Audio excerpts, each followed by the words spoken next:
ರಣರಂಗವಾಗುತ್ತಾ ರಾಮನಗರ ಕುರುಕ್ಷೇತ್ರ. ರಾಮನಗರದತ್ತ ರಾಜಕೀಯ ಮತಗಜಗಳ ಕಣ್ಣು. 2028ರ ವಿಧಾನಸಭಾ ಚುನಾವಣೆಯ ಕಾವು ಈಗಿನಿಂದಲೇ ಏರುತ್ತಾ ಇದೆ. ಹಲವಾರು ನಾಯಕರು ಮುಂದಿನ ಚುನಾವಣೆಯಲ್ಲಿ ಯಾವ ಕ್ಷೇತ್ರದಲ್ಲಿ ಯಾರು ಸ್ಪರ್ಧಿಸಬೇಕು ಎಂಬುದರ ಕುರಿತು ಈಗಾಗಲೇ ಚರ್ಚೆಗಳನ್ನು ಮಾಡುತ್ತಿದ್ದಾರೆ. ಅದರಲ್ಲೂ ದಕ್ಷಿಣ ಜಿಲ್ಲೆಯ ರಾಮನಗರ ಕ್ಷೇತ್ರದ ಮೇಲೆ ರಾಜಕೀಯ ನಾಯಕರುಗಳ ಕಣ್ಣು ಬಿದ್ದಿದೆ. ಹೌದು, ರಾಮನಗರ ಕ್ಷೇತ್ರದ ಮೇಲೆ ಹಿಡಿತ ಸಾಧಿಸಲು ಜೆಡಿಎಸ್ ಮತ್ತು ಕಾಂಗ್ರೆಸ್ ನಡುವೆ ಬಿಗ್ ಫೈಟ್ ಶುರುವಾಗಿದೆ. ಅದರಲ್ಲೂ ಜೆಡಿಎಸ್ ನಿಖಿಲ್ ಕುಮಾರಸ್ವಾಮಿ ರಾಜಕೀಯ ಭವಿಷ್ಯ ಆರಂಭಿಸಿದ್ದು ರಾಮನಗರದಿಂದಲೇ. ಹಾಗಾಗಿ ರಾಮನಗರದ ಮೇಲೆ ಸಂಪೂರ್ಣ ಹಿಡಿತ ಸಾಧಿಸಲು ಜೆಡಿಎಸ್ ಬಣ ಸಜ್ಜಾಗಿದೆ. ಈಗಿನಿಂದ ಜೆಡಿಎಸ್ ಚುನಾವಣೆಗೆ ಸಿದ್ಧತೆ ನಡೆಸುತ್ತಿದೆ. ನಿಖಿಲ್ ಕುಮಾರಸ್ವಾಮಿ ಈಗಾಗಲೇ ಹಳೆ ಮೈಸೂರು ಭಾಗದಲ್ಲಿ ಪ್ರವಾಸ ಮಾಡಿದ್ದು ಕಾರ್ಯಕರ್ತರ ಅಭಿಪ್ರಾಯ ಸಂಗ್ರಹಿಸುತ್ತಿದ್ದಾರೆ. ರಾಮನಗರದ ಮೇಲೆ ಹಿಡಿತ ಸಾಧಿಸಲು ಜೆಡಿಎಸ್ ತಂತ್ರ. ಜೆಡಿಎಸ್ ಭದ್ರಕೋಟೆ ಭೇದಿಸೋಕೆ ಕೈ ಮಾಸ್ಟರ್ ಪ್ಲಾನ್.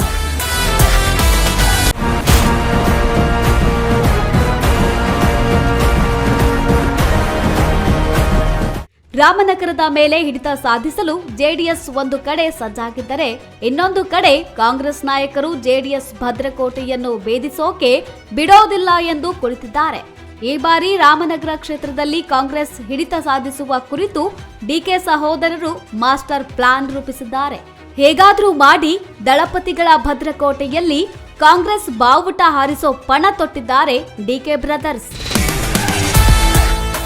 ರಾಜ್ಯ ರಾಜಕೀಯಕ್ಕೆ ಕುಮಾರಸ್ವಾಮಿ ರಿಟರ್ನ್.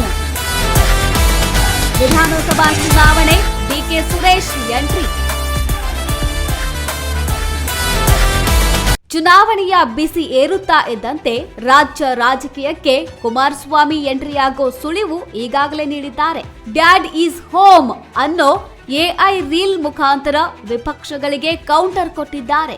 ಇನ್ನು ಮೊನ್ನೆಯಷ್ಟೇ ವಿಜಯಪುರದಲ್ಲಿ ನಡೆದ ಜೆಡಿಎಸ್ ಸಮಾವೇಶದಲ್ಲಿ ಮಾಜಿ ಪ್ರಧಾನಿ ದೇವೇಗೌಡರು ಕೂಡ ಕುಮಾರಸ್ವಾಮಿ ರೀ ಎಂಟ್ರಿ ಬಗ್ಗೆ ಸುಳಿವು ಕೊಟ್ಟಿದ್ದಾರೆ.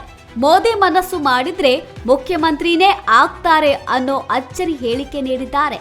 ಇನ್ನು ಕಾಂಗ್ರೆಸ್ ಮಾಜಿ ಸಂಸದ ಡಿಕೆ ಸುರೇಶ್ ರಾಜ್ಯ ರಾಜಕೀಯದ ಮೇಲೆ ಒಲವನ್ನು ತೋರಿಸಿದ್ದು ಬೆಂಗಳೂರಿನ ದಕ್ಷಿಣ ಜಿಲ್ಲೆಯಲ್ಲಿ ಹಿಡಿತ ಸಾಧಿಸಲು DK Suresh master plan ರೂಪಿಸುತ್ತಿದ್ದಾರೆ.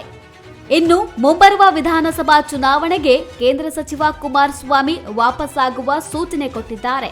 Kumaraswamy ಹಾಗೂ ನಿಖಿಲ್ ಕುಮಾರಸ್ವಾಮಿ ತಮ್ಮ ಕ್ಷೇತ್ರಗಳನ್ನು ಬಿಟ್ಟುಕೊಡಬಾರದು ಎಂಬ ನಿರೀಕ್ಷೆಯನ್ನಿಟ್ಟುಕೊಂಡಿದ್ದಾರೆ. 2028ರ ವಿಧಾನಸಭಾ ಚುನಾವಣೆಗೆ ಇನ್ನೂ 2 ವರ್ಷಗಳು ಬಾಕಿ ಇದೆ. 2 ವರ್ಷಗಳು ಬಾಕಿ ಇರುವಾಗಲೇ ರಾಜಕೀಯ ನಾಯಕರ ಈ ನಡೆ ಭಾರಿ ಕುತೂಹಲವನ್ನು ಮೂಡಿಸಿದೆ. 2028ರ ಚುನಾವಣೆಯಲ್ಲಿ ರಾಮನಗರ ಕ್ಷೇತ್ರವು ಹೈ ವೋಲ್ಟೇಜ್ ಕ್ಷೇತ್ರವಾಗುತ್ತಾ ಎಂಬುದು ಅಚ್ಚರಿ ಮೂಡಿಸಿದೆ.